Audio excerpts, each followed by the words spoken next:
Boa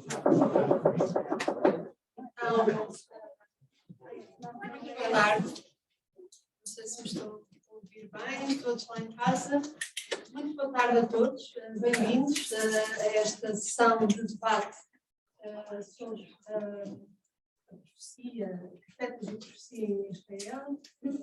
Este debate surgiu por ocasião da edição deste novo livro, escrito pelo nosso querido Padre João Lourenço. Acolho muito bem e com muito gosto todos os que estão aqui presencialmente. Dou também as boas-vindas e acolho com muito gosto todos os que que nos acompanham via Zoom e a quem também cumprimento. Connosco, passo aqui a apresentar a nossa mesa, os nossos oradores. Portanto, temos a professora Teresa Messias, professora da Faculdade de Teologia da nossa universidade. Temos a presença muito ilustre, que temos muito gosto de receber na nossa casa, do Dr. Eugênio Fonseca, presidente da Confederação Portuguesa de Voluntariado. Muito bem-vindo. Temos o nosso moderador, o Juan Ambrósio, que é mestre pela Faculdade de Teologia da nossa universidade também. E, last but not least, o nosso autor, o motivo porque nos reunimos também aqui, o Padre João Lourenço, professor catedrático e emérito da Faculdade de Teologia. Neste debate, portanto, ao fazermos o lançamento desta edição, gostaria apenas de referir que foi uma edição que nos deu muito gosto em editar.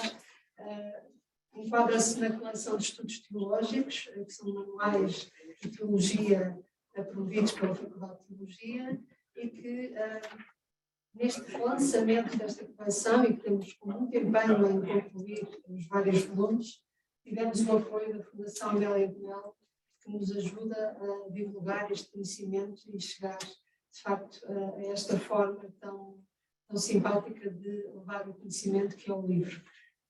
Portanto, sem demoras, porque queremos ouvir aqui os nossos oradores, agradeço uma vez mais e passo a palavra ao Dr. Juan Ambrósio. Muito obrigada.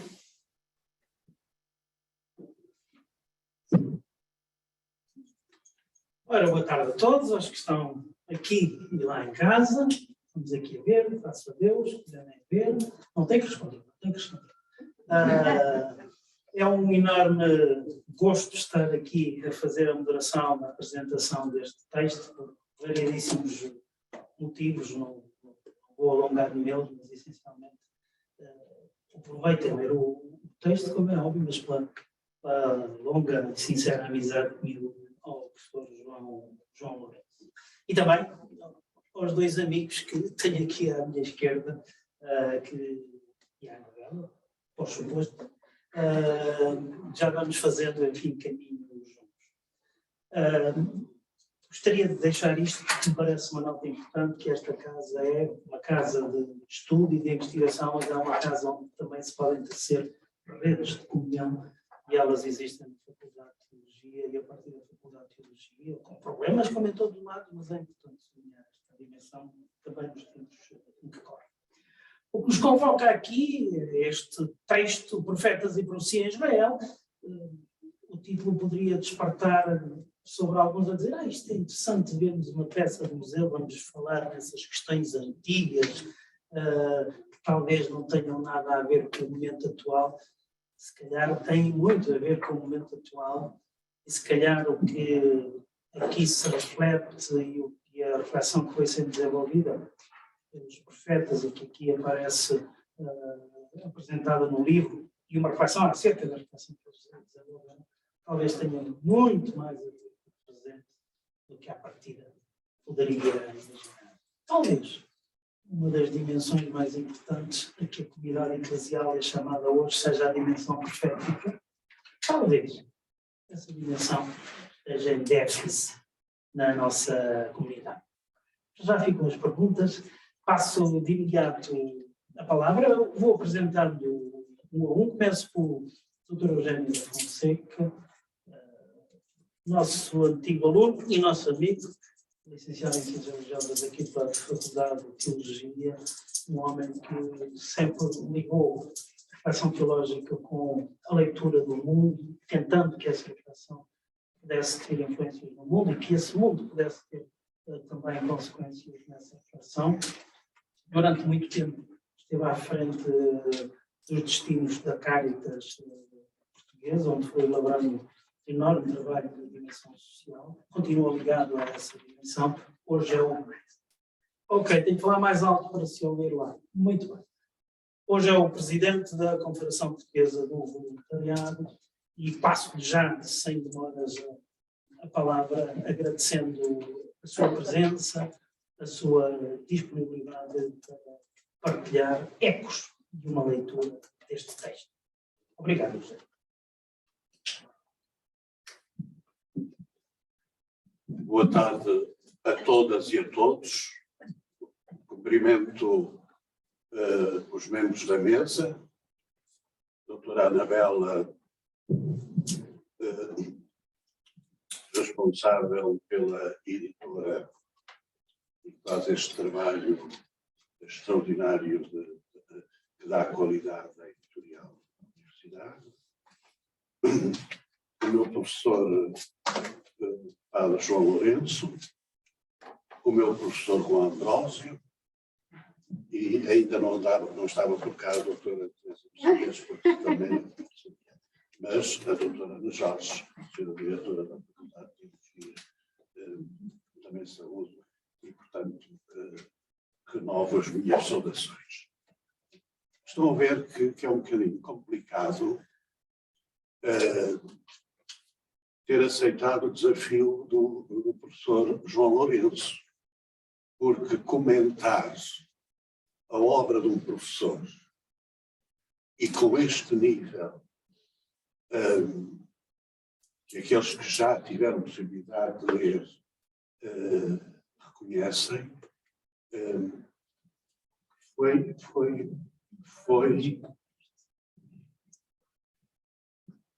foi um grande desafio, que talvez tivesse sido também uma ousadia descarada da minha parte.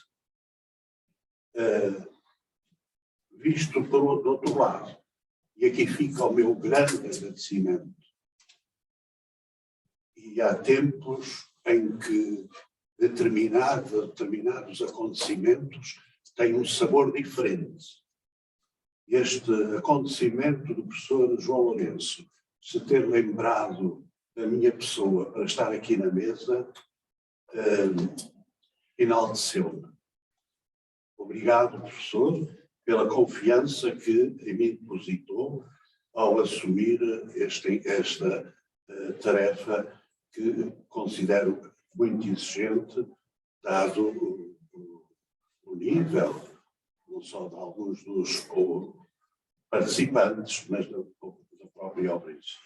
Portanto, não contem da minha parte com nenhuma análise exegética, porque não era capaz de fazer. Não era capaz. Mas, ao começar a ler o livro, eu tive logo essa percepção. Longe de mim tentar fazer uma análise desse tipo. Mas à medida que ia percorrendo as páginas do livro, eu fui-me entusiasmando e interessei-me mais por aquilo que foi e que está tão bem explicado. É de uma acessibilidade extraordinária que eu esqueci a questão exegética e interessei-me mais pela questão histórica que este livro contém. Eu nunca tinha tido a possibilidade de ler um livro em que remissem os profetas, todos os profetas, e numa análise deste. E o padre João Lourenço tem o cuidado de nos preparar para a leitura, a nós, os menos especialistas nestas áreas, quando diz, a determinada altura, que que o estudo tem como objetivo aproximar o leitor, crente ou meramente interessado no mundo bíblico, deste universo de literatura tão amplo e diversificado que é o espaço profético. E ao ler isto, que vem logo nas primeiras páginas, eu avancei com maior tranquilidade. Quando terminei a leitura do livro, e aqui vai uma ousadia descarada, eu entendi que o título poderia ser outro. Vejam, chega ao descaramento. Porque senti que a reflexão que nos deixa o professor João Lourenço é de uma profundidade e vai tão longe nesta época a que se refere a obra, que eu lia encantado por estar a envolver-me próprio na dinâmica das profecias, que as entendia como a possibilidade que os profetas deram para a história da salvação. E talvez o Israel ser substituído pela história da salvação fosse, na minha ótica, mais apropriado àquilo que... Depois, outra sensação que tive foi, à medida que ia lendo, ia passando pela minha mente, e também isto leva muito de afetos, pelo meu coração, profetas de hoje. E fiquei extraordinariamente confortado por confirmar-se aquilo que eu, com o ensinamento de outros, fui descobrindo ao longo do tempo, é que o verdadeiro profeta tem as mesmas características que teve os que este livro narra e e então, a primeira ideia que tenho, que vos deixo, é que o professor João Lourenço é muito claro ao definir, e em quase todos os profetas que ele propõe para o nosso estudo, é que o verdadeiro profeta, tem uma grande influência na vida do povo. Neste caso, do povo israelita. Porque, vou ler, inseridos na história, cada um no seu tempo e no seu jeito, os profetas sobrepuseram-se à história, à sua e à dos seus contemporâneos, não se deixando nunca prender pelas amarras dessa mesma história e dos interesses tanto políticos e sociais como religiosos, que tantas vezes quiseram obscurecer a sua luminosidade e apagar os ecos das suas vozes.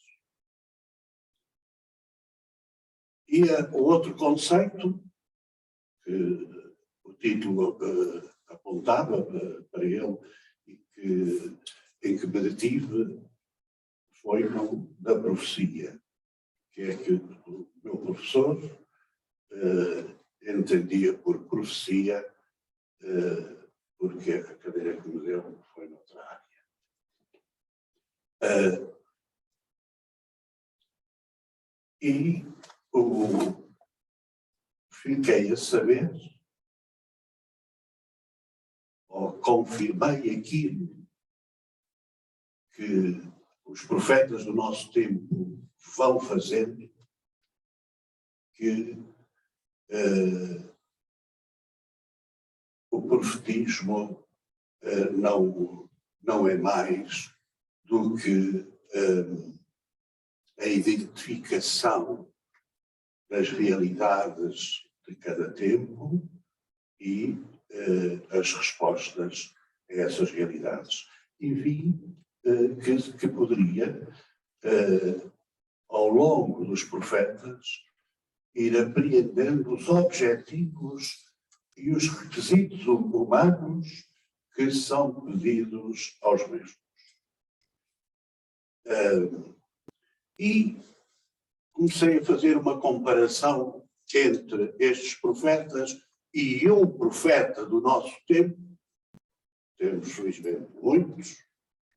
Parece que agora, na minha opinião, um bocadinho menos, mas ao longo da história, da nossa história da salvação, temos encontrado muitos profetas. Escolhi um, também é do vosso conhecimento, que é Dom Oscar Romero.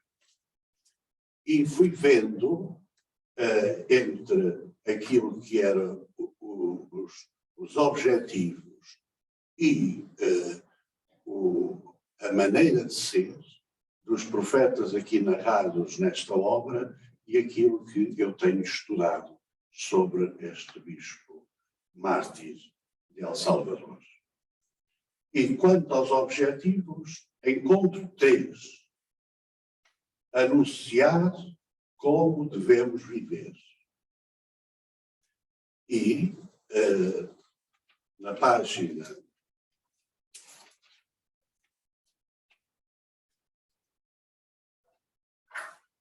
85,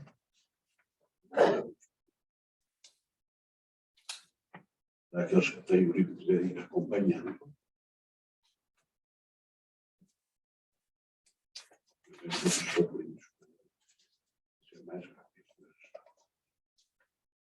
A este propósito, diz o professor João Lourenço, no fundo, os profetas não contam com eles.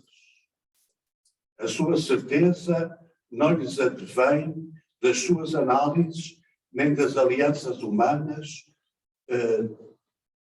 Eles confiam antes, com Deus e com a sua intervenção, a única força capaz de instaurar uma sociedade futura com um clima profundamente humano e onde se poderá viver, então, como filhos de Deus. E Oscar Romero, em determinada altura, numa obra que foi publicada com textos que ele não teve tempo de publicar, ele diz, a propósito do anúncio, ele diz que o ministério que me foi confiado foi o de levar o povo à terra prometida, o mesmo que foi confiado a Moisés. O segundo objetivo é denunciar todo o tipo de pecado. E, ao longo destas páginas, são frequentes essas denúncias. Para poder cumprir o tempo, não vou ler aquilo que tinha assinalado na página 84. Perdoem, mas é bom ler,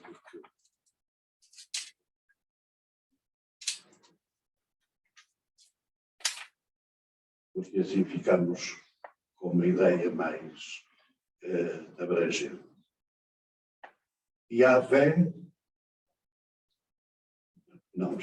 Assim, os profetas contestam os comportamentos e as atitudes sociais dos seus conterrâneos,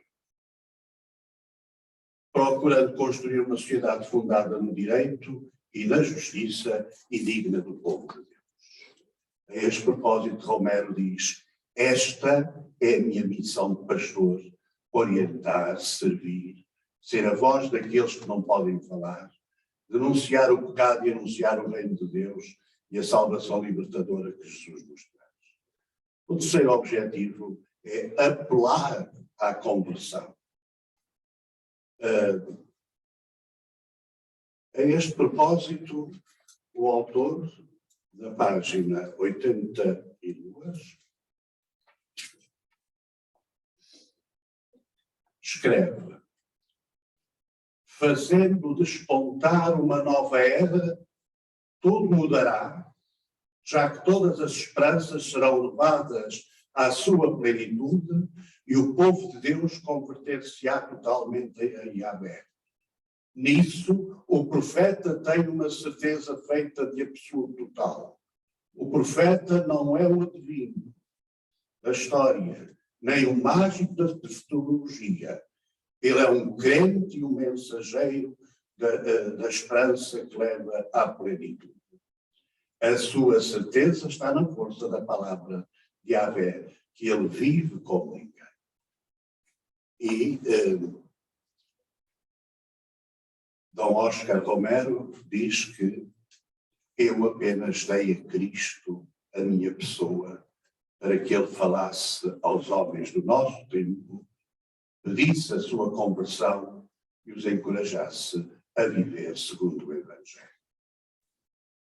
E tenho aqui também para vos propor 3 requisitos que são comuns aos profetas que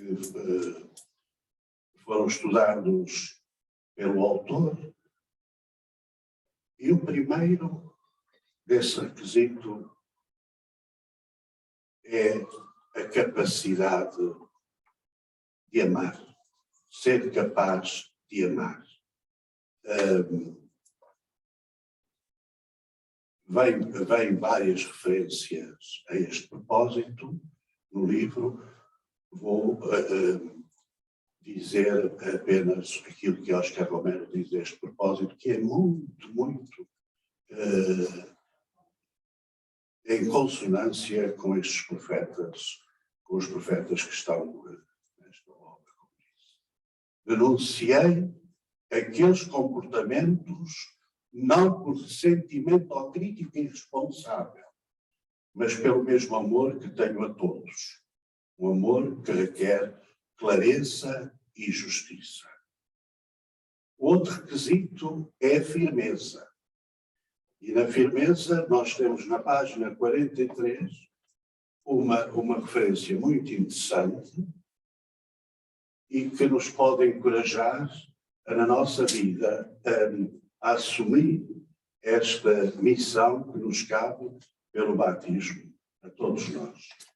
Então Samuel é não só o profeta que combate a idolatria e que tenta pôr barreiras ao avanço dos filisteus, mas também o grande lutador pela fidelidade à aliança, exortando o povo a manter viva a sua confiança em Yahvé.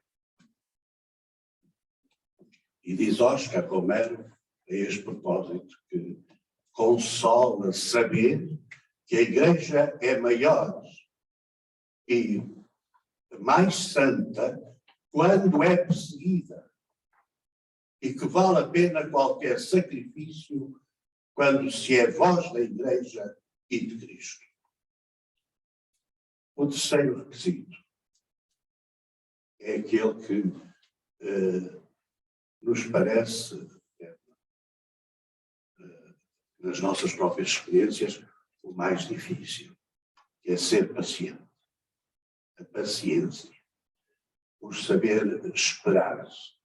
E esta era também uma característica comum a todos, e basta vermos a página 148, onde o autor diz: porém a situação não será favorável a Judá, e só um milagre conseguiu salvar Jerusalém da destruição total às mãos de Senaquerib.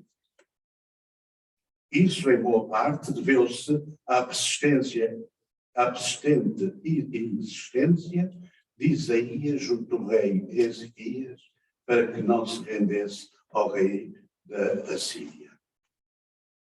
E Oscar Romero atualiza este acontecimento com uma afirmação que é muito atual. É claro que, como cristãos, devemos cultivar a paciência face às calúnias de muitos órgãos de comunicação do país. Eu acrescento que não são só os órgãos de comunicação. E como aconteceu aos profetas, nem essas calúnias vêm apenas dos adversários, mas muitas vezes daqueles que deviam estar no mesmo lado da barricada, que se tornam instrumentos de deturpação. O nosso testemunho da verdade de Cristo denuncia com a palavra e com a ação qualquer opressão, violência ou exploração. A perseverança nesta legítima linha evangélica deve ser a nossa melhor resposta. E encontrei também em Oscar Romero um testemunho que me pareceu poder ser a síntese para os tempos de hoje de toda esta belíssima obra do nosso professor João Lourenço. E antes de terminar, quero agradecer mais uma vez ao professor o trabalho exigente que abraçou ao fazer toda esta pesquisa e esta interligação entre os diferentes profetas e os tipos de profecia. É bom ler este livro. Com uma leitura atenta deste livro, nós poderemos ter a oportunidade de assumirmos aquilo que é um dos compromissos de sermos batizados. E estas guerras, estas guerrilhas que existiam muitas vezes entre os profetas e os poderosos do tempo deles, mesmo com as entidades religiosas, Oscar Romero diz a esse propósito o seguinte, e termino.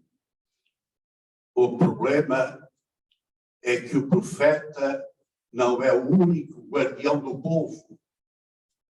Há também o rei e o sacerdote. Os três reivindicam ser representantes de Deus. O rei para fazer aplicar as leis.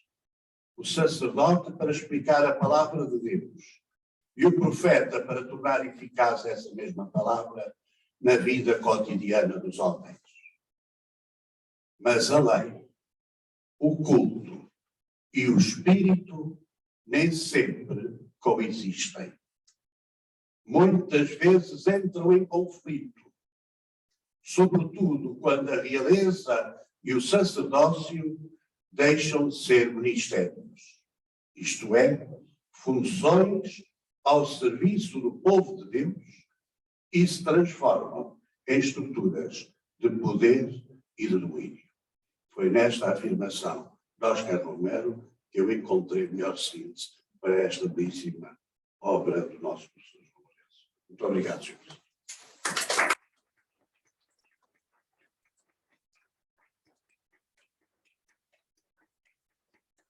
Agradecemos ao Dr. Rogério da Fonseca esta intervenção e esta chave de leitura. Parece que veio, enfim, a me dar-me algum alento de aquela minha intuição primeira, que talvez não seja tonta de todo. Isto não é só um olhar para o passado, para ficar preso no passado, mas permite-nos fazer uma leitura do presente. E o Eugênio brindou-nos com essa ponte a partir de Dom Oscar Romero. Muito obrigado. Passo já a palavra à professora Teresa Messias, uma brevíssima nota só de enquadramento do trabalho que a professora Teresa Messias faz na nossa faculdade. A sua área de investigação é essencialmente aquilo que podemos chamar a teologia fundamental e a teologia espiritual. E aí, se calhar, muitas pontes lançam com a profecia e com esta dinâmica da profecia. Mas não foi para me ouvirem a mim que vieram, foi para ouvir a ela e passo-lhe já a palavra. Obrigado, Teresa. Muito obrigada, Juan. Muito boa tarde aos presentes fisicamente e aos presentes digitalmente. A primeira coisa que queria fazer era confirmar que me ouvem bem em casa. Sim? Conseguem pôr o dedo no ar só para dizer que sim? Toda a gente tudo bem? Ok, boa.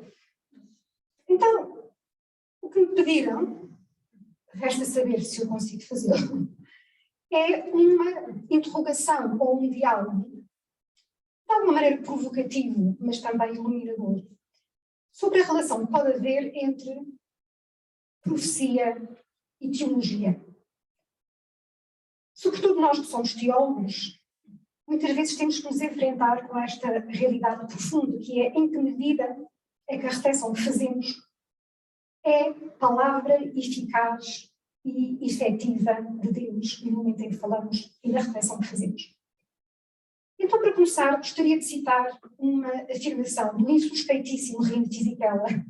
Como sabem, é jesuíta e foi professor de antropologia e está neste momento no grande auxiliar do Papa Francisco, em que ele diz o seguinte: deve-se, antes de tudo, observar que, sem a profecia, dificilmente se poderia compreender a história do cristianismo.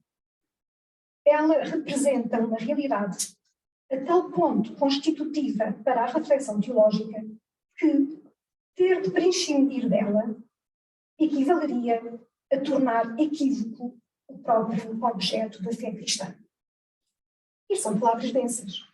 Dizer que sem a profecia, se a reflexão teológica prescindisse da profecia, então isso equivaleria a tornar equívoco o objeto da fé cristã. E porquê? Porquê é que ele diz isto?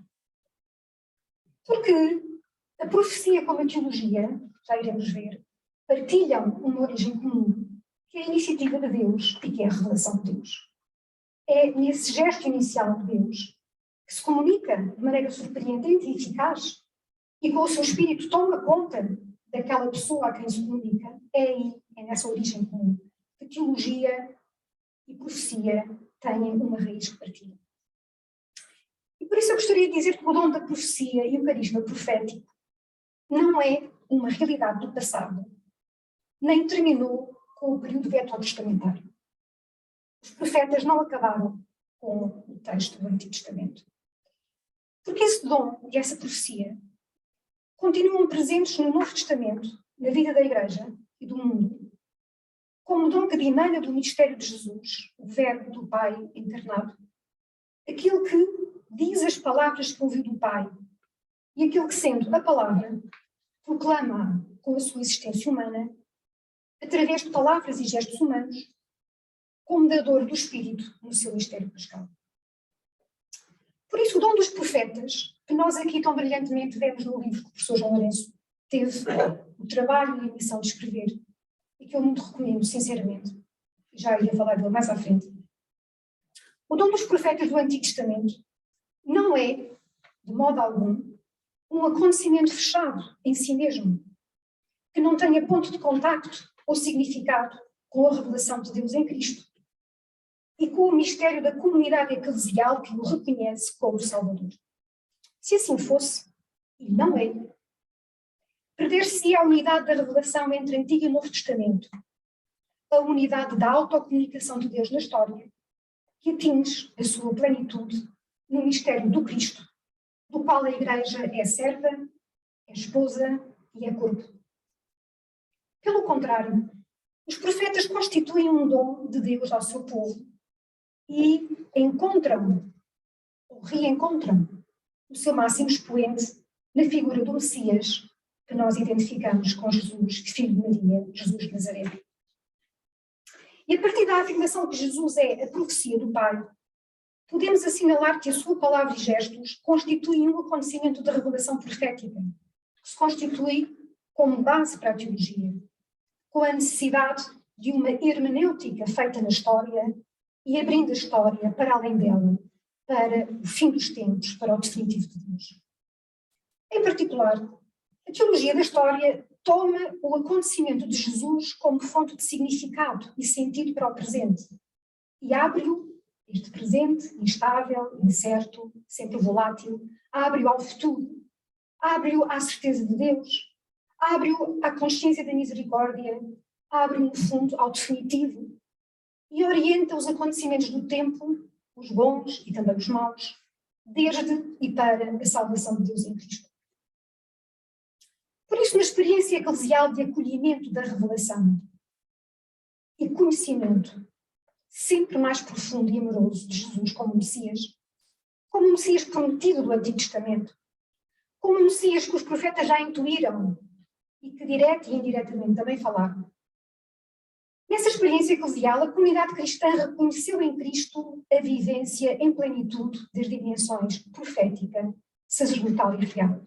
Jesus é sacerdote, é profeta e é rei. E precisamente por isso, cada batizado e a Igreja como um todo, em todas as suas atividades e em todas as suas manifestações, é chamada a atualizar a sua vocação sacerdotal, profética e real. E a exercer estas funções em ordem à manifestação da glória de Deus, a fim de que Ele seja tudo em todos. O carisma da profecia continua vivo na Igreja. Nós acabamos de ver, vamos ver aqui o Dr. Eugênio, um brilhante exemplo tomado de Dom Oscar Romero, de como não nos continuam a faltar profetas, não nos faltam profetas, se nós tivermos olhos para os ver e se tivermos ouvidos para os ouvir. Dizia que esse carisma continua vivo na Igreja, por ação do mesmo Espírito que ontem, há 20 mil anos como hoje, se apoderava e se continua a apoderar outrora dos profetas veterotestamentários, agora visível nos membros da Igreja, em pessoas concretas que exercem, para com a comunidade cristã, o mesmo papel de arauto, de defensor da justiça, da santidade, ora denunciando, ora consolando, e observador e hermeneuta dos sinais da ação de Deus na história, numa leitura, por vezes corretiva, por vezes mais arguta, mas sempre mostrando que o presente está aberto à plenitude escatológica. Que Deus não nos falta, no fundo. A teologia cristã, palavra que não foi criada pelo cristianismo, mas como tantas outras, foi assumida do alfabético e do grego comum, ela já era utilizada pelos gregos antes de ser usada pelos cristãos. É uma atividade que partilha com a vocação profética a consciência de ter como fundamento uma experiência de revelação. Aliás, o próprio fenómeno da profecia já contém em si mesmo uma dimensão teológica. Quem ler o livro do professor João Lourenço vai não só encontrar um manual pedagógico, cientificamente fundado, mas vai também encontrar um texto que é fácil de perceber, que é fácil de acolher. E uma das consequências que desse texto podemos retirar é que a vocação profética do Antigo Testamento não é dissociável de um serviço ao esclarecimento e à compreensibilidade da palavra que Deus dirige ao profeta. Ser profeta é um ministério ao serviço da palavra, da sua compreensibilidade, da sua eficácia, do seu conteúdo e significado, das implicações existenciais que ela transporta. Eu cito a página 80 do livro do professor João Lourenço, quando ele diz isto. O contributo dos profetas para a compreensão da história está fundamentalmente no facto de saberem realçar o presente, o kairos de Deus, no tempo e no espaço dos acontecimentos suscitados, desde o maior ao mais insignificante. Assim, podemos dizer que a profecia não é mais do que teologia da história, uma descoberta permanente da ação contínua de Deus no tempo e no espaço, aos quais confere sentido e harmonia. Isto quer dizer, então, que da mensagem dos profetas, da sua missão, da sua fidelidade, depois recebida por um círculo de discípulos, acolhida primeiro oralmente e depois posta por escrito, deste trabalho hermenêutico e de acolhimento de fé, brota um conhecimento de Deus, um conhecimento quer mais ligado a uma compreensibilidade da fé, quer a sua implicação prática. E podemos dizer que a experiência profética se constitui uma fonte de conhecimento e de sabedoria, se quisermos uma doutrina, um caminho para buscar e encontrar a Deus, sem fugir do contexto histórico e social de cada tempo, sem fugirmos de nós mesmos. A mensagem dos profetas é, por isso, um saber. E comunica um saber. É um saber relativo à presença eficaz de Deus na história, mas também é um saber relativo à sua ternura e à sua misericórdia. É um saber que atesta que Deus se põe em comunicação com o homem num contexto concreto e aí faz apelos à santidade e à conversão do coração. E aí mostra que há novos céus e nova terra a esperar. E aí anuncia que o desespero não vem nunca da experiência de Deus. Daí que a missão do profeta tem esse caráter por vezes intempestivo, desconcertante, repreensivo e às vezes punitivo quase, mas também pedagógico, misericordioso, consolador, terno, instituidor de esperança, capaz de anunciar alegria nas desgraças, anunciador do que não se vê ou não se pressente.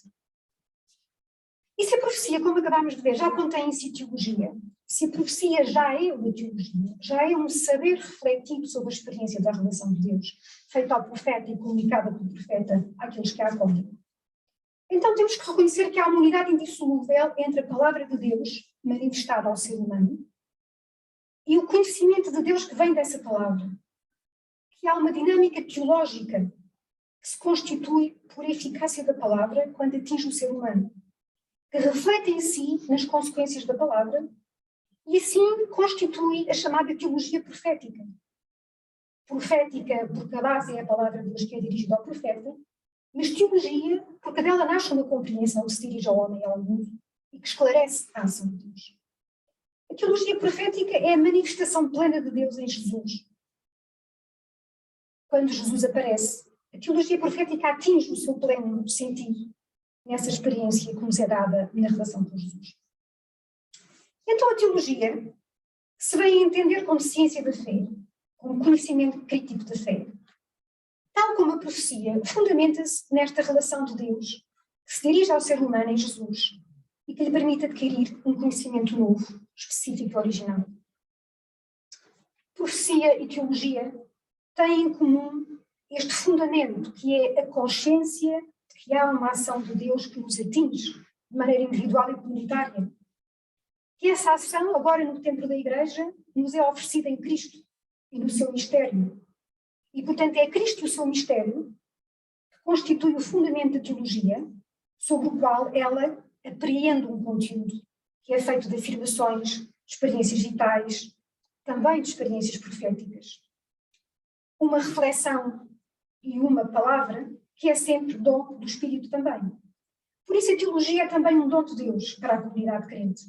É um serviço à fé e à humanidade, na medida em que o seu horizonte não se fecha, ou não se deve fechar, no interior da comunidade eclesial, mas se abre a toda a humanidade, a crentes e a descrentes.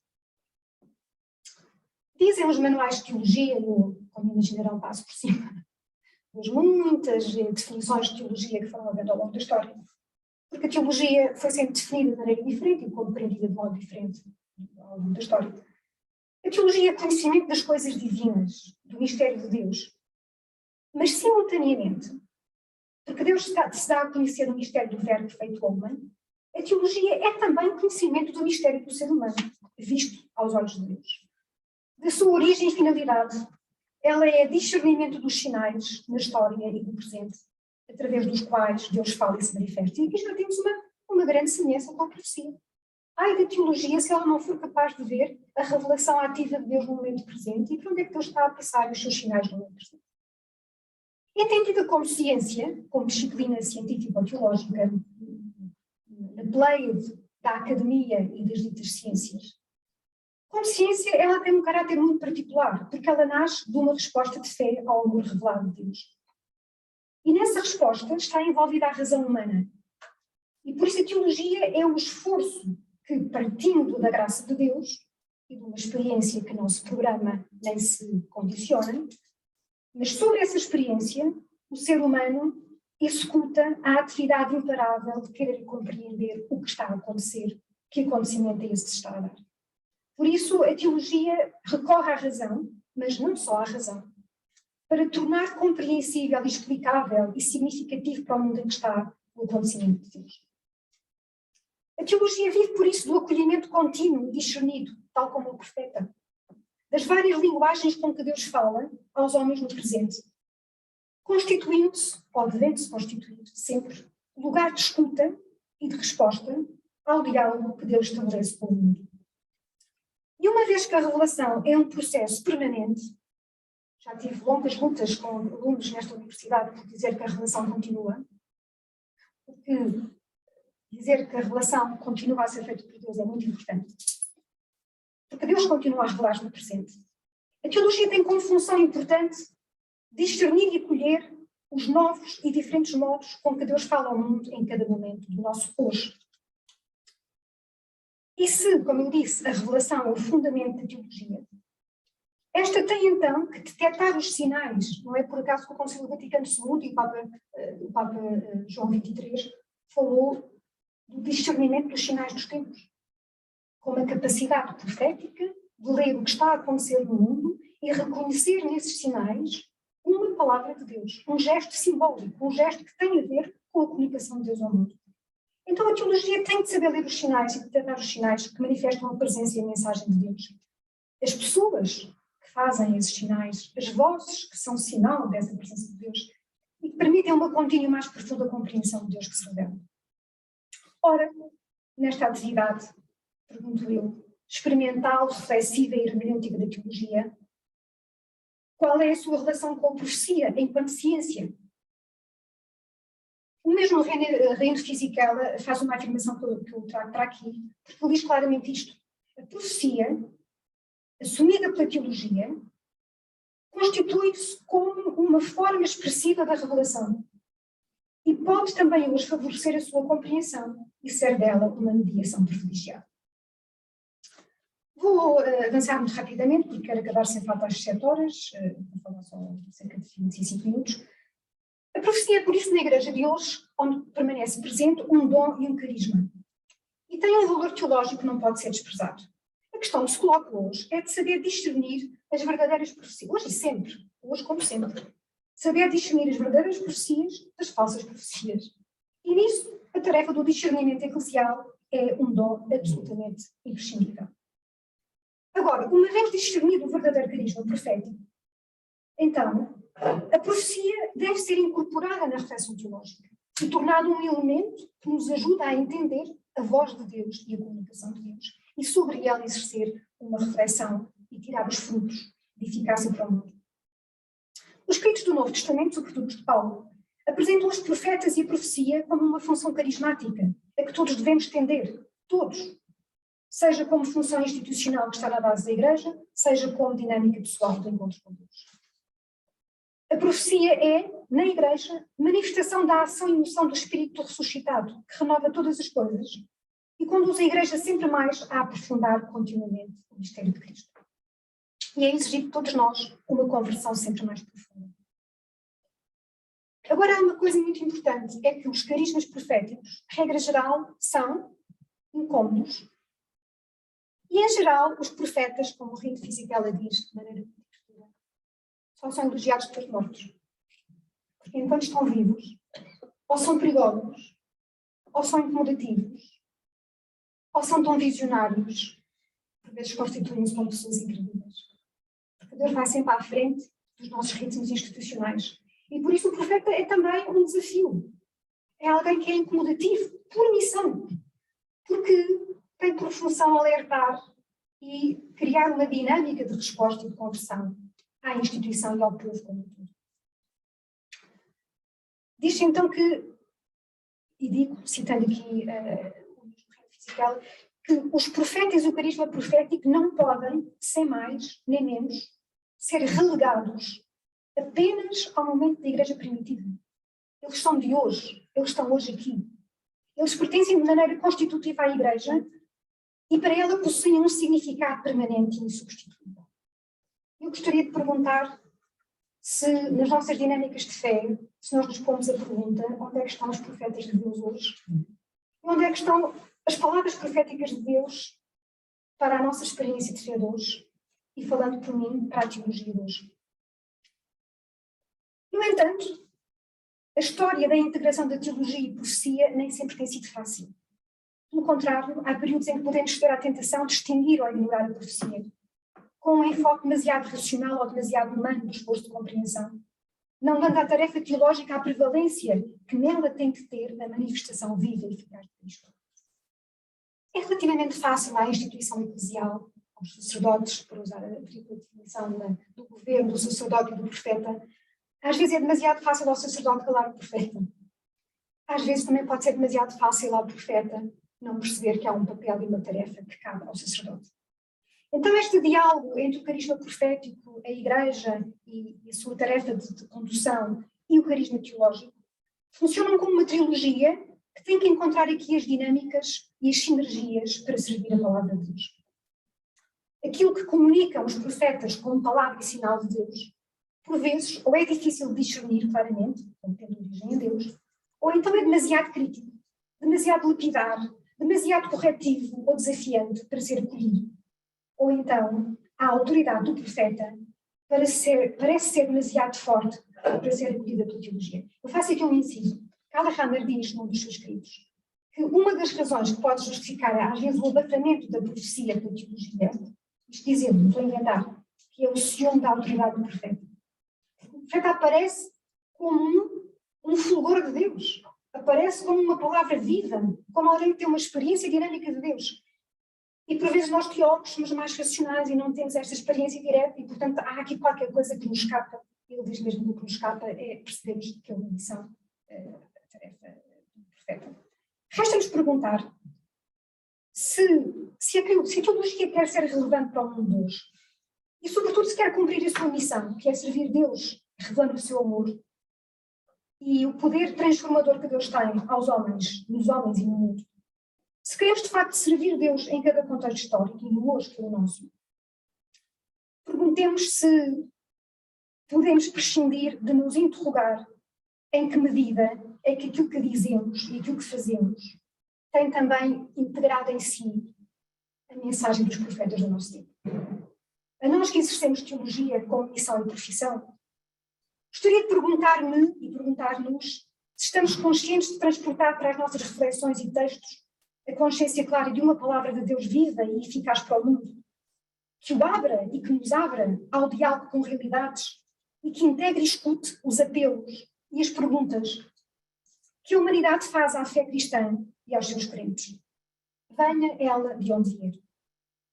A não ser assim, a perder esta disponibilidade para integrar aquilo que Deus diz nos profetas de hoje, as nossas reflexões, por mais filosóficas e brilhantes que possam ser, serão uma perda de tempo e sobrar-nos-ão palavras, porque perderemos significado e credibilidade.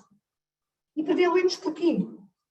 Porque não agimos em sinergia com a ação de Deus que se dirige, através dos profetas do nosso tempo, a esclarecer a sua presença e a esclarecer o nosso caminho.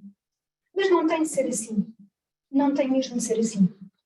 Porque Deus continua a dar-nos profetas hoje e nós somos capazes de os escutar na medida em que nos abramos ao Espírito. Gostava de deixar aqui este apelo, para terminar. Uma das experiências que o livro que o professor João Lourenço nos apresenta durante todo o seu desenvolvimento é dizer que o profeta é um homem do Espírito, que é movido pelo Espírito, que é guiado pelo Espírito, que a sua força vem da palavra de Deus e vem do Espírito que o anima. Também na Igreja, na teologia, sem o Espírito não há experiência de Deus, não há palavra eficaz, não há reflexão teológica e não há atualização da experiência da fé. E por isso deixo o apelo a que todos nós possamos olhar para os homens e mulheres do nosso tempo e descobrir, como tantas vezes fizemos, nos santos, nos pastores, mas também nas pessoas simples que encontramos todos os dias, nas pessoas que não têm protagonismo nem nas instituições, nem nas academias, mas que por vezes nos dizem uma palavra que nós reconhecemos que tem o dedo de Deus. E por isso deixo um apelo ao professor João Lourenço. Que hoje eu dizia que era um descaramento dar um título à obra, pois eu tenho um descaramento ainda maior, que é sugerir uma outra obra. A minha sugestão é que agora continue o estudo dos profetas no Novo Testamento, no espaço da Igreja.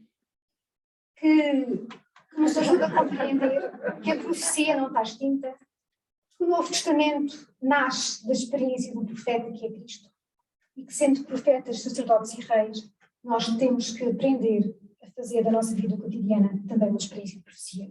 E por isso termino com uma citação de São Paulo, a primeira carta aos São Licenses, que diz: não apagueis o espírito, não desprezeis a profecia.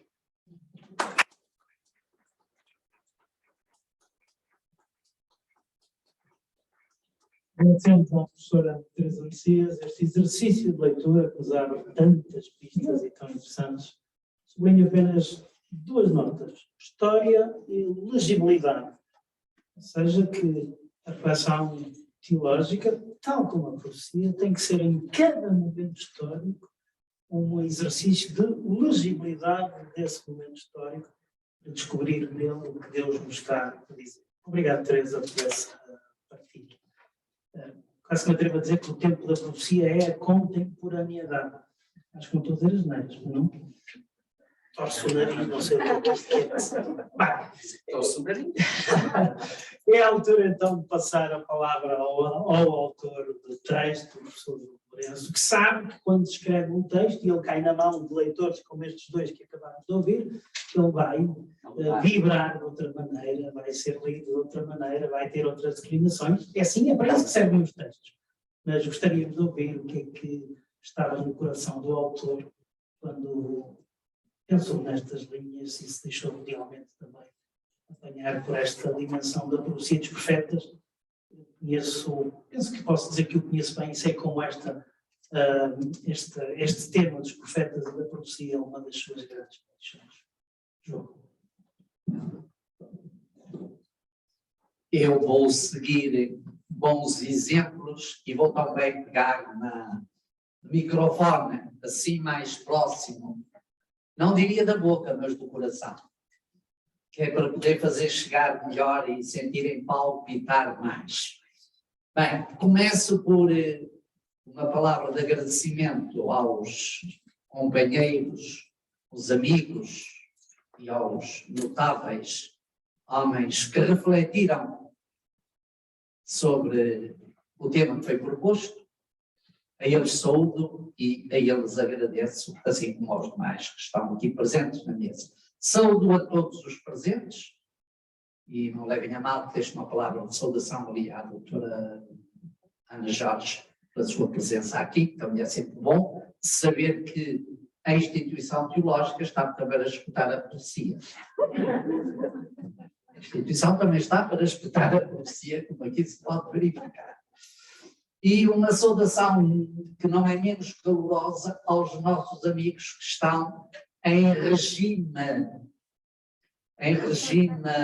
vivencial, não físico, mas vivencial aqui conosco na sala.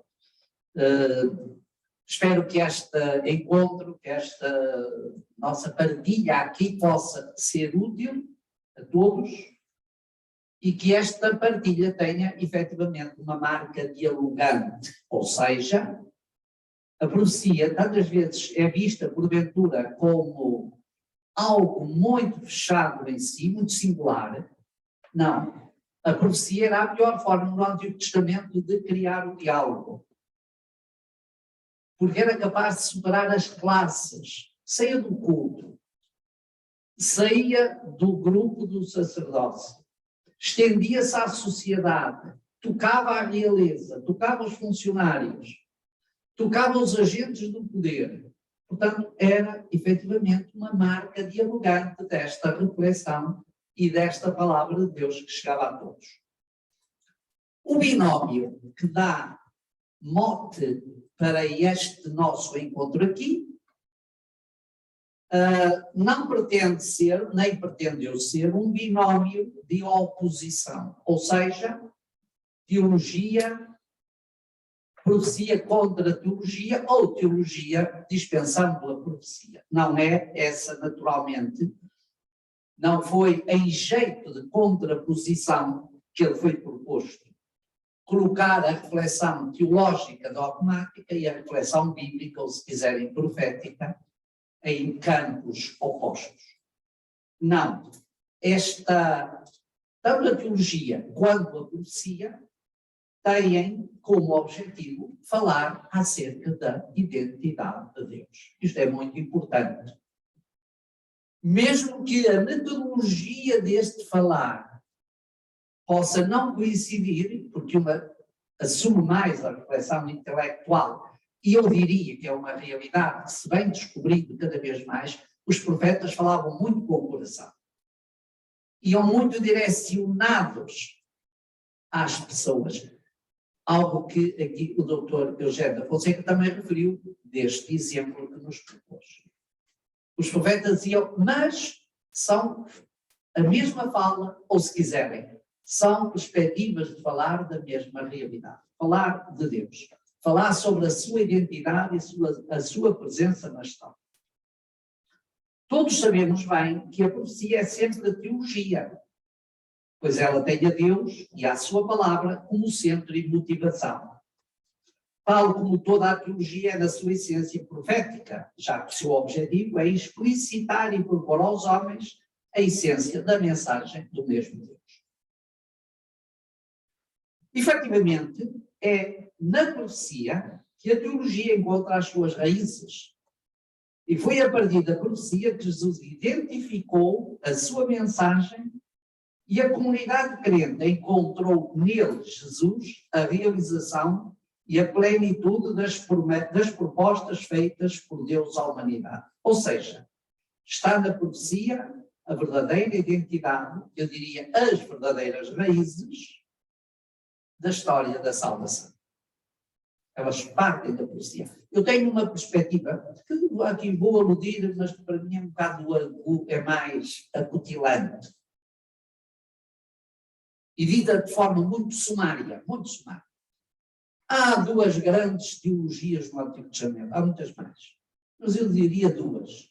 Há a teologia deuteronomista, fundada a partir da lei, da Torá, do Pentateuco, que depois repercute em muitas outras obras, que tem como marca definir a identidade do povo de Israel. Definir, marcar os limites do ser judeu. E esse ser judeu não é uma questão de bilhete de identidade. Ser judeu crente. Acreditar em Yahvé, aquele que de mão poderosa e braço estendido libertou e trouxe Israel do Egito. Esta é uma teologia marcante. É uma grande corrente teológica. Tem uma componente histórica muito forte e uma componente, eu diria, determinante, normativa. Porque esta identidade se define em procedimentos, em formas sempre de estar. Ser judeu não é uma coisa qualquer. E há uma outra grande corrente, que é a corrente profética.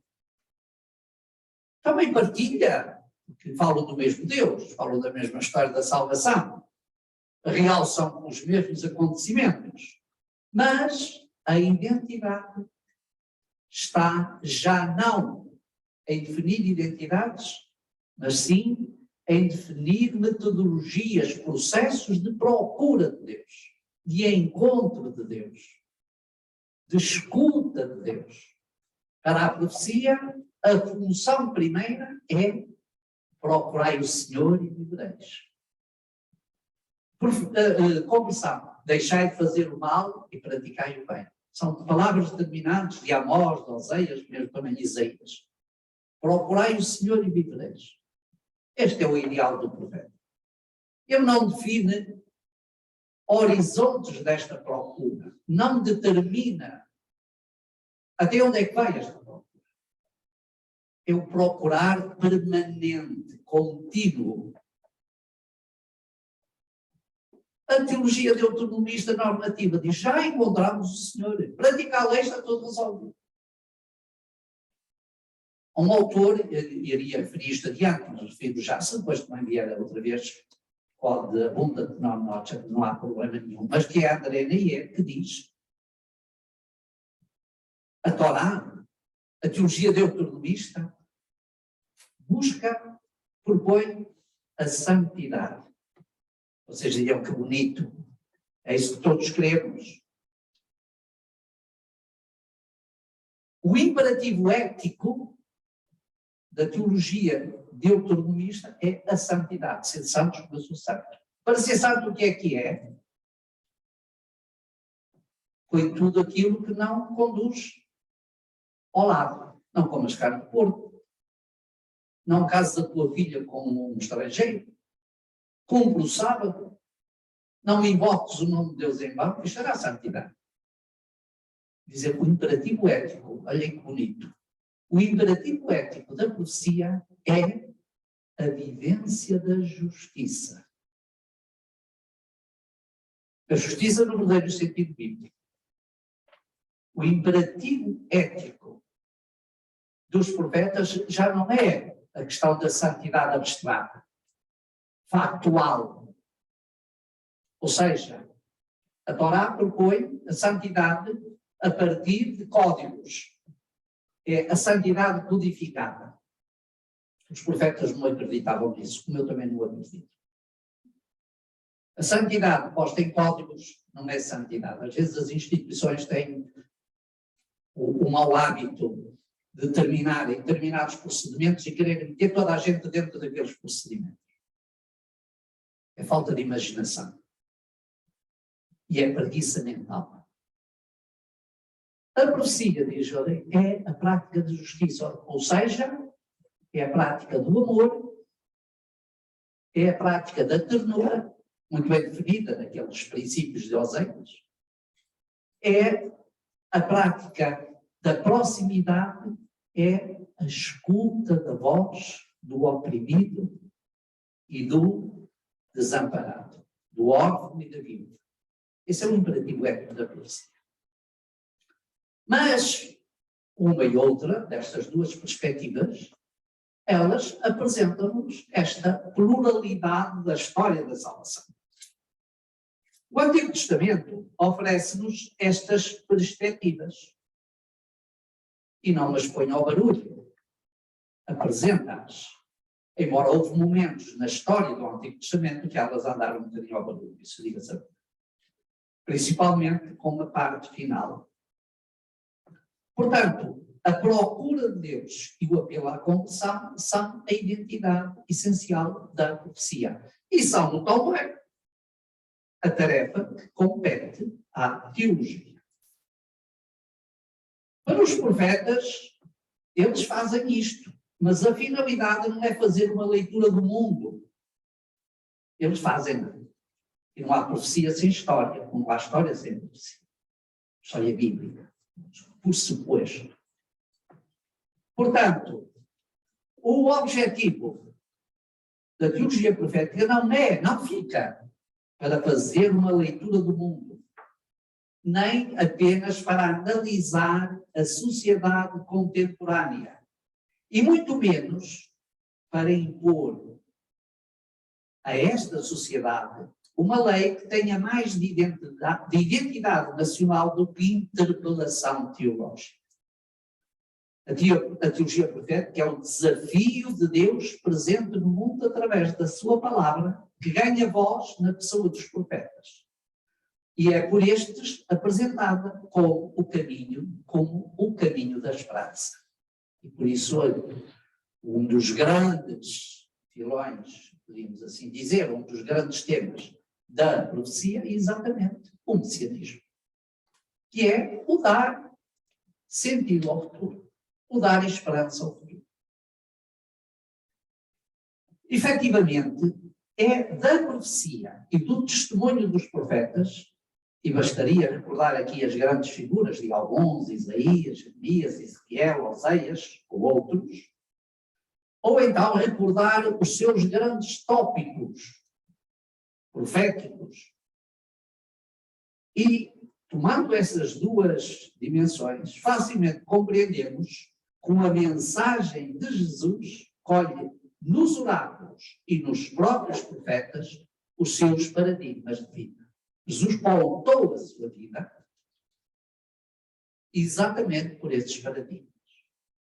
É itinerante como eles, é o homem da palavra como eles, não está preso ao tempo nem ao espaço, introduz e recebe deles esta mensagem à conversão, a mensagem do reino, da proximidade do reino, etc. Enfim, demorar-nos-íamos aqui imensos aspectos, mas disso já quase todos vós sabeis disso. Além disso, foi a profecia que o Novo Testamento foi buscar alguns dos grandes paradigmas que são propostos, por exemplo, o servo sofredor. Nós não conseguimos compreender a cristologia sem ir colher esta perspectiva ao Isaías. Se há, para mim, marca, porquê? Porque o servo sofredor não se propõe a ninguém. Vou falar aí à população, dizendo, olhem, fiquem todos à espera, cocem a barriga que ficam de barriga cheia. Um servo sofredor não se propõe a ninguém. Quando a comunidade vê em Jesus servo sofredor, isto tem uma acutilância tremenda, única, avassaladora. O sofrimento para o judaísmo era uma maldição, era uma tragédia. Aplicar isto ao Salvador é das coisas que mais me impressiona e que mais me convence que Jesus tem, de facto, uma novidade grande. A sua vida identificou-se com este paradigma, que é muito importante. Os oráculos messiânicos, onde é que o Novo Testamento, o próprio Jesus vai buscar? À profecia. A própria vox populi, a voz do povo, que ouve Jesus e diz, este era o profeta que estava para vir. Temos inúmeros ecos, principalmente na Galileia, João 6,14. A mensagem da misericórdia, que é uma mensagem, eu diria, algo estranha à identidade profunda do judaísmo, mas que os profetas promoveram como a verdadeira identidade de Deus. E que os evangelistas e que o próprio Jesus tornou, eu quero a misericórdia e não os vossos salanalecos cultuais. Portanto, são efetivamente realidades profundas que nós não conseguimos alcançar se nos formos, eu diria, pescar, mas acima de tudo beber a teologia profética. Na verdade, e o quarto Evangelho afirma muito bem, também no primeiro capítulo, os profetas são a voz através de quem Deus faz ouvir a sua palavra. Os profetas são a voz. Aliás, o próprio João Batista diz, eu não sou a palavra. É muito bonita esta afirmação. Eu sou a voz. Eu sou o instrumento. Mas a palavra é outro. Porque a palavra é outrem. E então vem essa palavra profética que vai moldar a própria missão de Jesus, como testemunha, por exemplo, Lucas, quando em Lucas 4, 18 e 19, coloca na boca de Jesus e na ação de Jesus na sinagoga de Nazaré aqueles parâmetros que vão definir a sua missão. Aquilo que ouviste realiza-se. Os cegos veem, os coxos andam, uma boa nova é anunciada e um ano de graça, um ano sabático, um ano jubilar é dado a todos. Ora, a essência da teologia, para reentrar também nesta questão, para contextualizar o tema do debate, a essência da teologia consiste em fazer chegar aos homens, em linguagem compreensível, os dinamismos que brotam da palavra de Deus para que o homem construa caminhos de salvação e projetos de comunhão e de esperança. A profecia que estudamos e os textos que nos foi possível selecionar aqui numa obra como destas, que deve ser modesta na sua extensão, profunda na sua reflexão, não sei se eu consegui, provavelmente não, e razoável na sua explicitação, portanto, a profecia que aqui estudamos tem como objetivo traçar cenários e deixar perspectivas que nos permitam hoje, passados tantos séculos, em alguns dos casos mais de 2.500 anos, chegar até ao âmago dessa palavra, que é essa palavra que está no centro. Sentir como a mesma traçou os itinerários da humanidade de Jesus e como ela se tornou fonte de esperança para as comunidades cristãs dos primórdios da Igreja. O Novo Testamento é, na verdade, o herdeiro da profecia, encontrando aí os seus fundamentos e reconstruindo a partir daí os novos paradigmas da experiência cristã.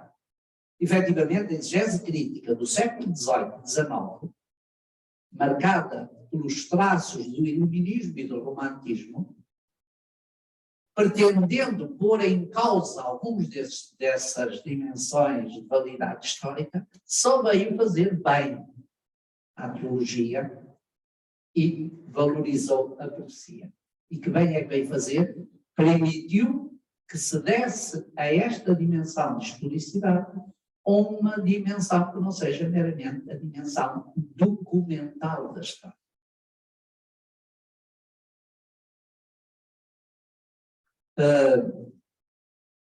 Isso mesmo o diz também um autor alemão, Ferdinand Deist, que tem um trabalho de Prophets leading for a Paradigm Switch,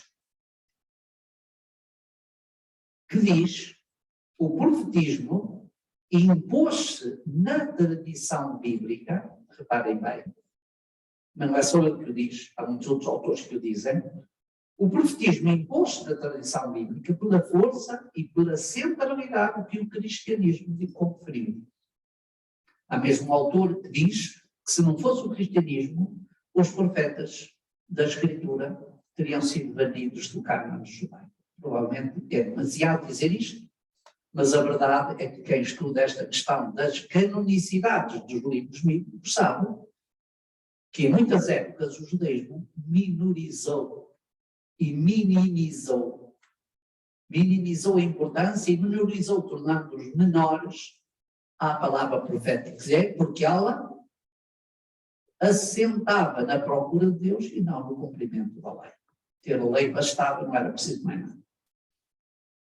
Portanto, foi o cristianismo que deu-lhe centralidade ao redescobrir e aplicar a Jesus as dimensões essenciais da sua mensagem, dos seus oráculos. Por tudo isto, o estudo da literatura profética, assim como a sua interpretação no contexto da história, da personalidade e da vida de cada profeta, é uma das formas mais sublimes de fundamentar a teologia como a verdadeira forma de falar de Deus. De modo que este falar teológico seja transformador da história, tal como foi no tempo dos profetas, e não apenas uma mera forma de analisar essa mesma história, como por vezes se pensa e se diz quando fazemos teologia. A teologia não pode ser apenas um olhar para o tempo. É preciso que a teologia confira ao tempo e descubra no tempo aquilo que já aqui foi dito, o dia do agir de Deus. Os profetas não foram artistas da teologia. Não foram técnicos do discurso, nem do raciocínio sobre o transcendente. Às vezes nisto até são muito desordenados. Vocês que já estudaram isto sabem muito bem. Eles são, na sua essência, a voz dessa transcendência que se faz presente na história e que quer construir história com o homem. É também um autor, André Neyer, que diz que a Bíblia apresenta-se como a verdadeira suma do profetismo. E o André Neyer é um grande estudioso do profetismo e é judeu. Não é um estudioso qualquer.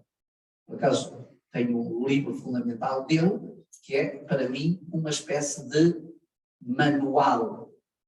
Portanto, para ele, a suma da teologia Desculpem, a suma da Bíblia é a profecia. O resto, podemos quase nós dizer, é um bocadinho decorativo.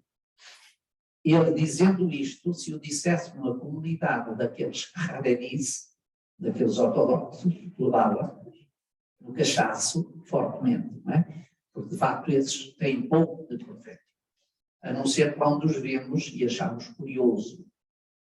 E então chegamos a pensar que a profecia é uma coisa de curiosos. Como alguém disse que a Bíblia é uma coisa de curiosos. Todos os esforços para estabelecer e realizar uma verdadeira relação entre Deus e o homem encontram na profecia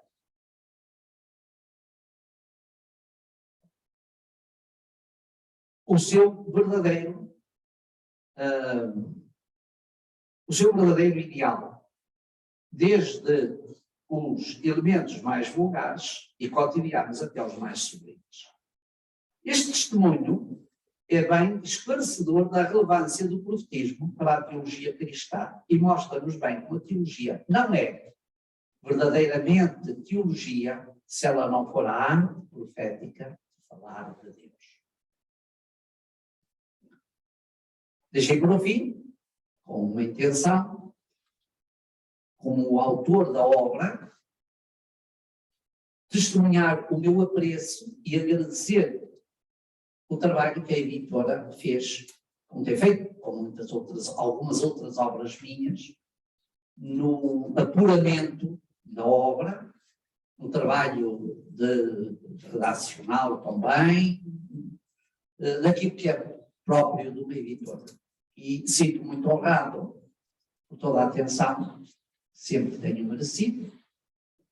E queria agradecer na pessoa da diretora, então, a doutora Margarida, que é a senhora do binóculo sobre o texto.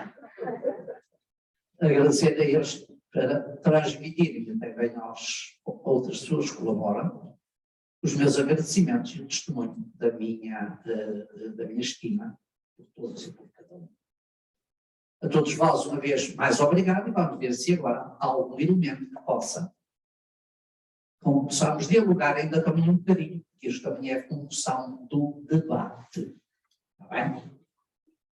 Então, para vocês que estão mais virtualmente a assistir-nos, estou a olhar agora para lá, mas também eu não preciso olhar muito para lá, que já me conhecem os olhos de cor salteado, não é? Mas, de qualquer forma, eu preciso é de ouvir aqui. De qualquer forma, também para vocês que estão bem mais ausentes, que se sentiram porventura menos acompanhados comunitariamente, lembrem-se que a profecia também é uma atividade comunitária, porque recebe da comunidade as interpelações às quais tem de dar resposta à luz das interpelações de Deus. Muito obrigado a todos.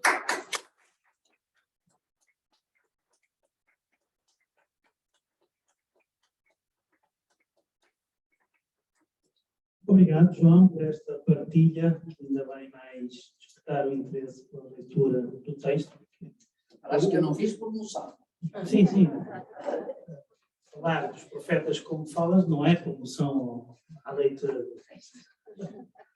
Mas o objetivo de um encontro como este é proporcionar várias leituras que explicassem as pessoas depois a poder ir ao texto e ver lá o que é para. E queríamos abrir neste momento também a possibilidade de que isso acontecesse aqui, tanto os que estão lá em casa, como os que estão aqui presentes. O desafio agora passa para a vossa banda e de alguma interpelação, algum eco, alguma provocação aos membros da mesa, todos, menos eu e a doutora Anabela. Depois, já sabem que se provoca eu reajo, portanto é melhor não provocarem, são os outros. Quem está aqui à minha frente, eu vejo o dedo levantado, olho para vocês, peço que identifiquem algum dedo levantado lá em casa, porque vocês estão do lado, no monitor de lado, e portanto não consigo ver. Agora é vossa a palavra, e espero dedos no ar. Espero dedos no ar. Ou a mão, ou o que quiserem dizer, qualquer tipo de gesto, senão eu posso provocar, porque tenho aqui uma. Então, a ciência é uma qualidade perfeita. Exatamente, a ciência é uma qualidade perfeita. Mas eu vou provocar então e provoco os três, o autor da obra e aqueles que fizeram ecos das suas leituras, e provoco nesta linha.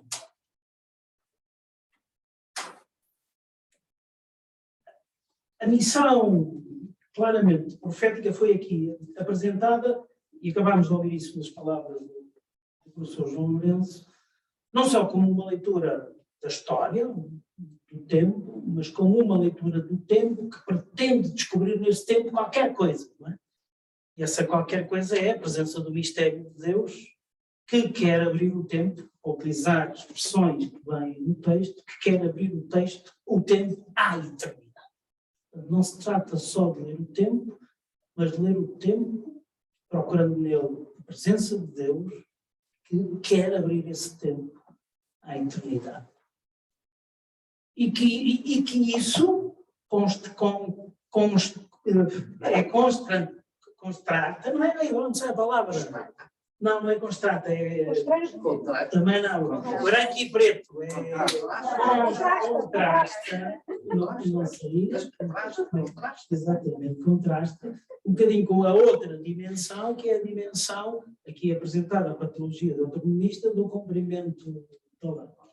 Exato, da normatividade. E que, por paradoxal que possa parecer, essa força acaba por aparecer no Novo Testamento, mais evidente, não é? Dando mais força à profecia, embora o estudo seja um estudo essencialmente acerca do Antigo Testamento. Toda esta conversa para aqui, não será que a experiência cristã nos nossos dias, e a experiência das comunidades cristãs nos nossos dias, e a experiência da reflexão cristã nos nossos dias, não teria que saber um bocadinho mais a profecia do que sabe? Para mim. Falamos.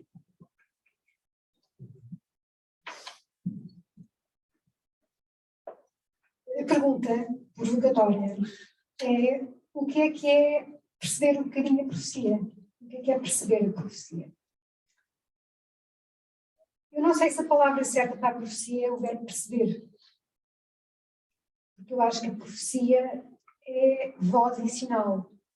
A profecia é um testemunho. A profecia impõe-se, apresenta-se. Eu acho que mais do que perceber a profecia, impõe-se uma escuta da voz dos profetas e dessa profecia. Acho que é muito mais um acolhimento e um discernimento da profecia do que propriamente uma compreensão. A compreensão vem depois. O primeiro momento é um momento de nos deixarmos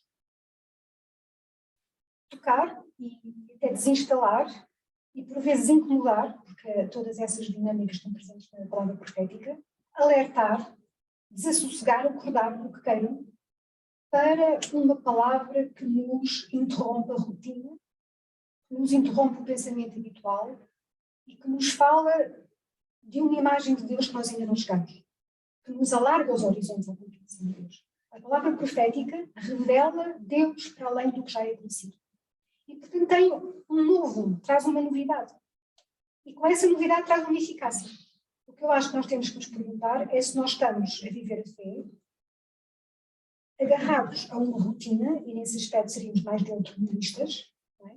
Seríamos os cristãos do rito, seríamos os cristãos da militância do rito, e então está tudo bem se nós cumprimos determinados ritos em determinados dias, ou se nós somos os cristãos, à semelhança de Cristo, que ouvem uma palavra de Deus, e se somos os cristãos que nos deixamos interrogar e desafiar por vozes que vêm de Deus e que por vezes não são as vozes, não vêm dos sítios prováveis, faço-me entender? Não vêm das autoridades costumeiras, não vêm do lugar dos sacerdotes, não vêm do sim das instituições. Mas são vozes precisamente porque são vozes dos pobres, porque são vozes dos injustiçados, porque são vozes dos que são silenciados, porque são vozes dos que estão escondidos. São precisamente essas as vozes de Deus, as vozes da profecia.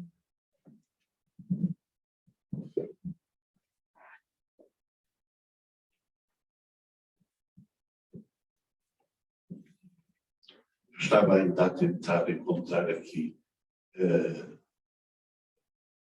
no livro, a referência que o professor faz ao chamamento vocacional para a profecia do profeta Samuel, e é bastante claro como o profeta é um chamado, mas que pode até resistir ao chamamento, mas depois, pela graça de Deus, acaba por aceitar o desafio que Deus lhe faz. Eu acho que hoje Deus presta este chamamento através das comunidades. Através das comunidades cristãs. Conforme o modelo de comunidade a que pertencemos, mais garantias temos ou não de assumir, para além do sacerdócio e da realeza do serviço, a dimensão profética. Porque parece que, efetivamente, o enfoque que tem sido posto, e até nos últimos tempos se tem feito, na minha perspectiva, algum retrocesso nesse campo, nos últimos tempos, não estou a dizer destes mais recentes, é que somos comunidades culturais, muito culturais, muito que se fixam no cultural, com muito medo de se meterem com o poder,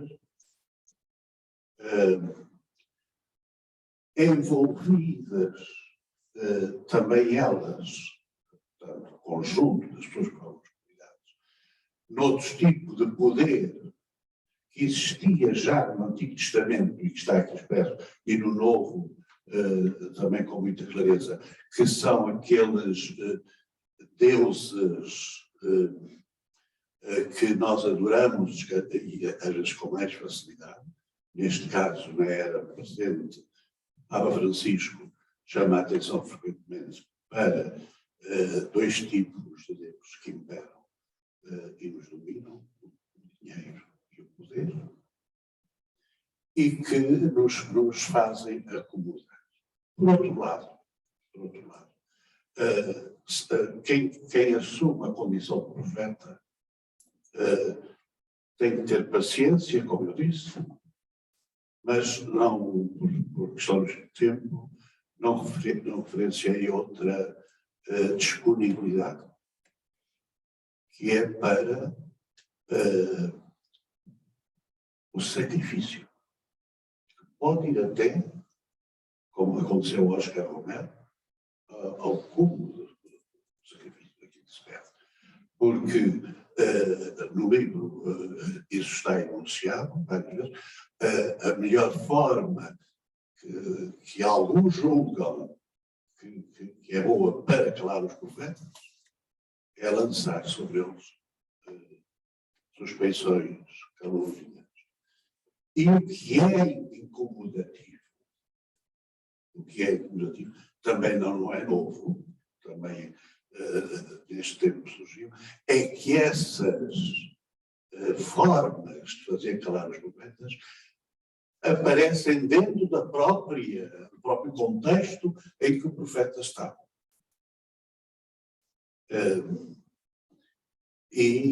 Portanto, quem quer assumir o papel quem quer assumir também a missão de profeta tem que se disponibilizar para consequências que são bastante incómodas. A profecia, esta disponibilidade para a profecia, também está muito naquilo que nós fazemos do ensino da teologia. Desde a primeira, desde os inícios, mesmo da catequese. que é que nós ensinamos aos nossos jovens, adolescentes, crianças? Não será uma forma de uma presença de Deus já definitiva, completa, e que, pelo contrário, tem que se buscar no dia a dia, porque ele se revela de muitas maneiras e a muitas pessoas. Não se deixa aprisionar por ninguém.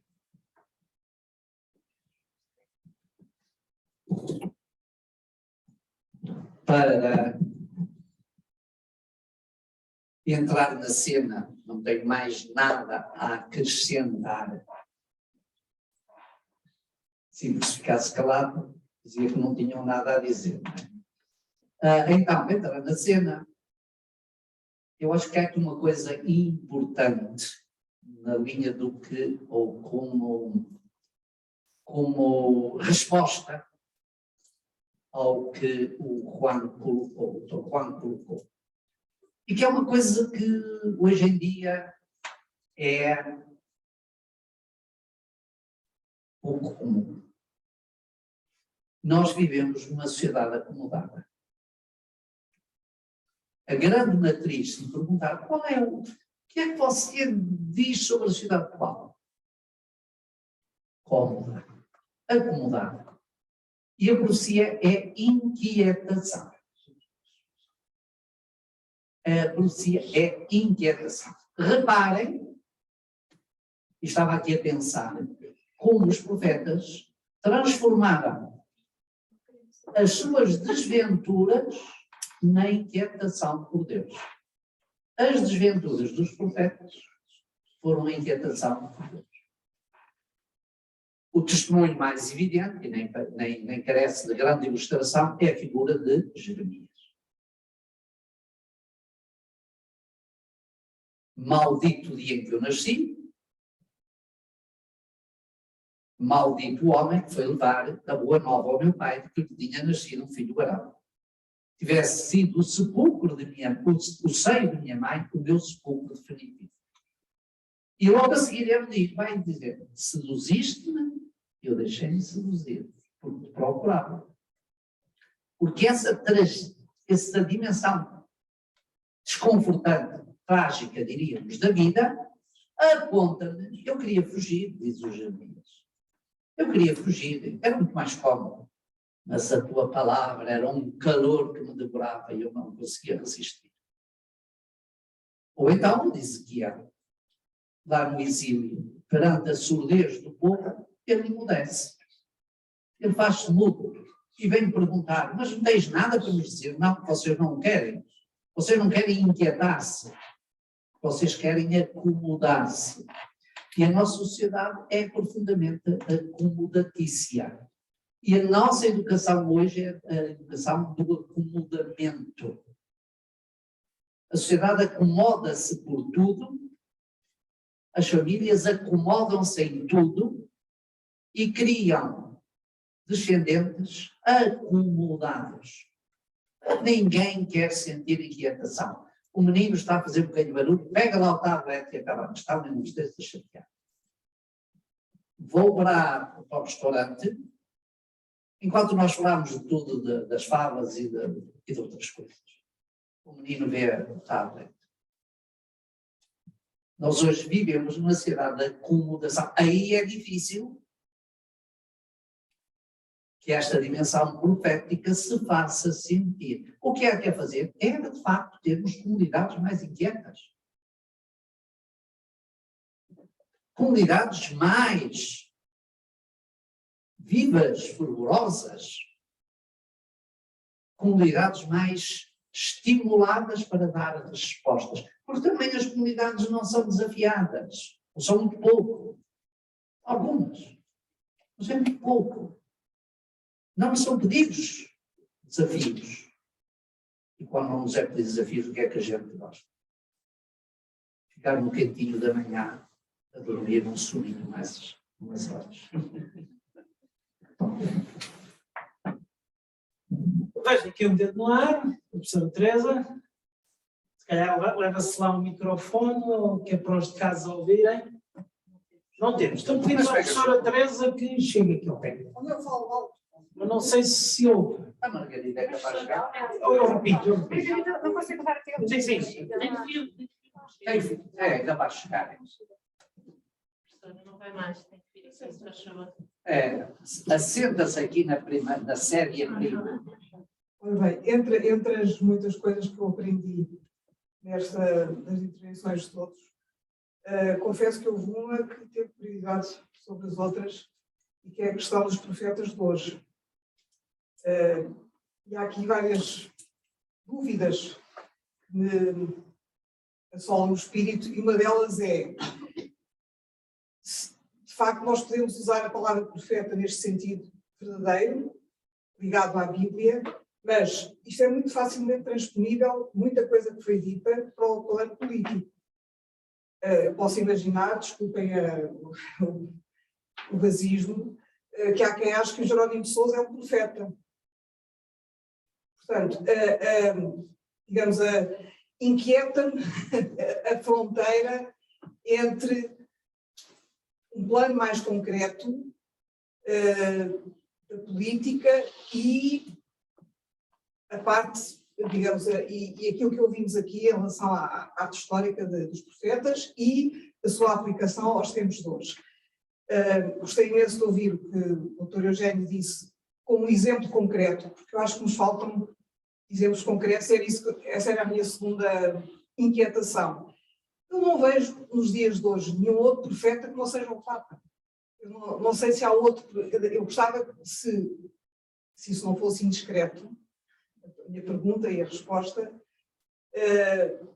tenho dificuldade depois de ouvir dizer o que é um profeta e quais são as condições e assim.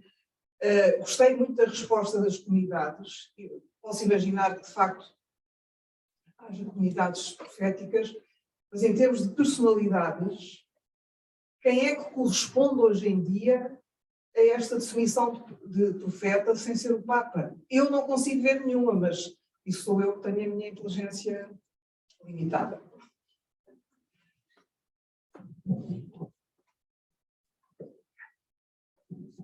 A professora Teresa vai me permitir que utilize o cuidado que teve na sua comunicação em falar daqueles profetas que são ocultos dos mídias, não, mas onde estão são verdadeiros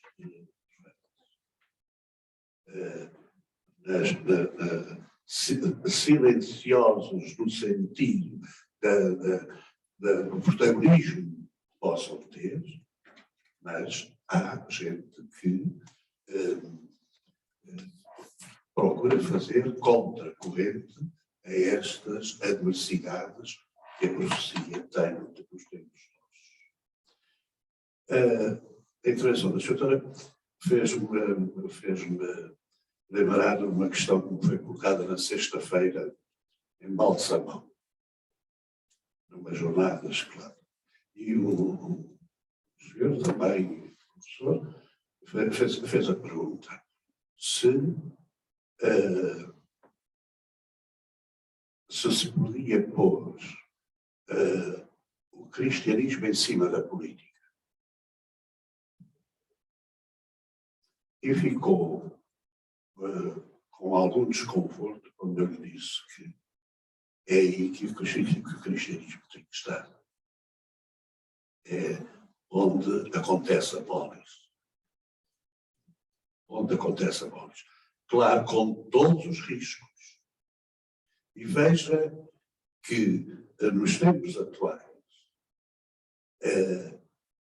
a acusação que fazem aos profetas do nosso tempo aconteceu com o Hélder da Câmara, aconteceu com Manuel Martins, acontece com Francisco, é de levarem logo o rótulo de comunistas. Eu estive, de certa forma, aqui em Portugal, envolvido muito na sensibilização para a beatificação de Oscar Romero, com a colaboração do seu bispo auxiliar, Dom José Chaves. E tivemos a oportunidade de conversar com muita gente. E, por acaso, encontrei em Fátima um dos elementos do dicastério para Causa dos Santos. para a causa dos santos. E perguntei por que razão é que o processo de Dom Oscar, que nem precisava de milagre, porque ele era um mártir,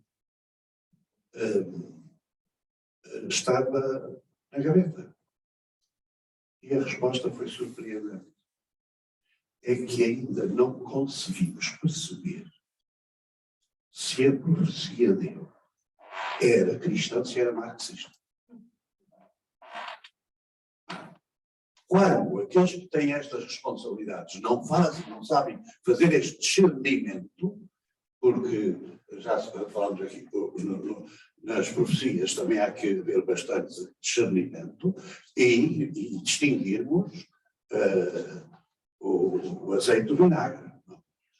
Porque há falsos profetas. No nosso tempo também já. Agora, compete-nos a nós perceber onde é que está a raiz que leva determinada pessoa a defender determinada causa. E eu digo mais uma vez, em comunidade, nestas comunidades vivas, contemplativas, era mais fácil. E não às vezes gastarmos tempo com argumentações. Agora que eu comecei a fazer a minha intervenção, que sentimos um pouco a falta de profetas. Foi para um exemplo muito extremo, o Jerónimo Pessoa. Mas Luther King, Nelson Mandela, não foram profetas e não são católicos. Mas essa é das nossas. Eu estou a pôr naqueles que não são dos nossos. Portanto, esta abertura é porque, na verdade, o Espírito sopra onde quer e como quer. Acho que o professor Lourenço quer falar primeiro. Já pode dizer. Depois damos a palavra.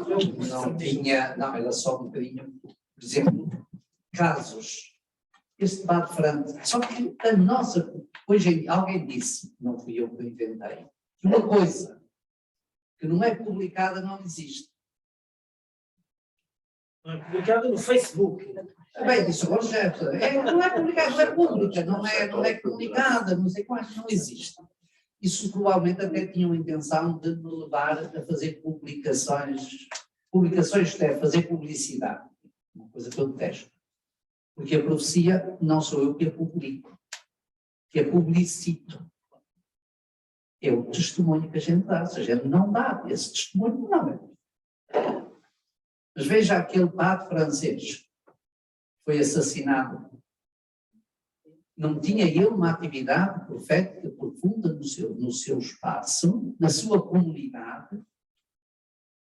Aqueles monges que foram assassinados, podiam ter saído e ido embora, mas não quiseram ficar ali para testemunhar num espaço adverso, horrível.